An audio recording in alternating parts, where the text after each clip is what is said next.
ఎలాగున్నారండి? ప్రభు మహాకృపలో మీరు మీ కుటుంబస్తులందరూ క్షేమమే కాదు.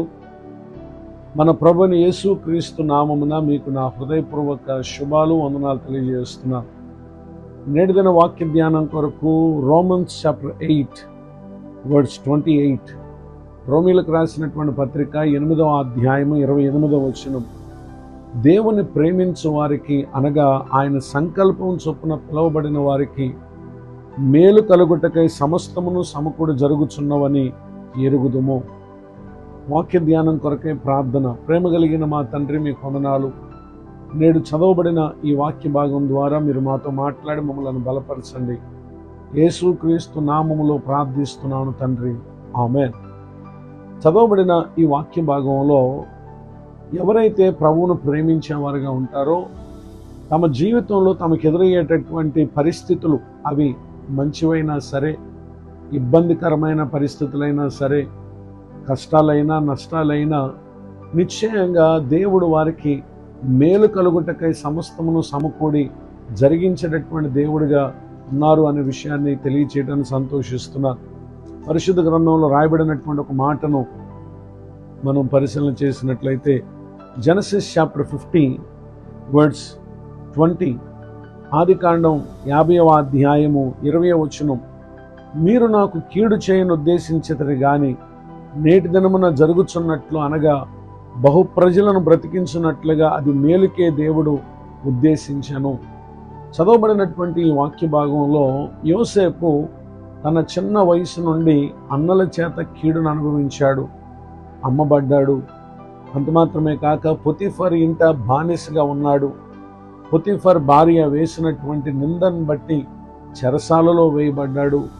ఇలా చెరసాల జీవితాన్ని కూడా అతడు అనుభవించాడు.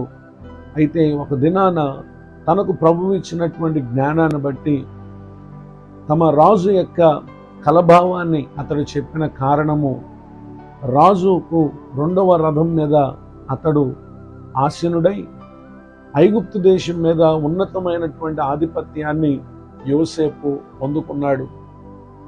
వీటన్నిటిని బట్టి ఆ తర్వాత కాలంలో తన సహోదరులు వారి అవసరతలను బట్టి వచ్చారు. యోసేపు తనను వారికి తెలియపరుచుకున్నాడు. ఆ తర్వాత తన తండ్రిని తన ఇంటికి, తానున్న స్థలానికి తెప్పించుకున్నాడు. ఆ తండ్రి కొంతకాలానికి యోసేపు ఉన్నటువంటి స్థలంలో అతడు చనిపోగా తిరిగి మరల స్వదేశంలో అతను సమాధి చేసి వచ్చిన తర్వాత ఇప్పుడు సహోదరులు వారు యోసేపుతో మాట్లాడుతూ తాము ఆయన ఎదుట సాగిలపడినటువంటి విషయాన్ని మనం చూస్తాం. అలాంటి ఆ సందర్భంలో అతడు అంటున్నాడు, నేను దేవుని స్థానమందున్నానా?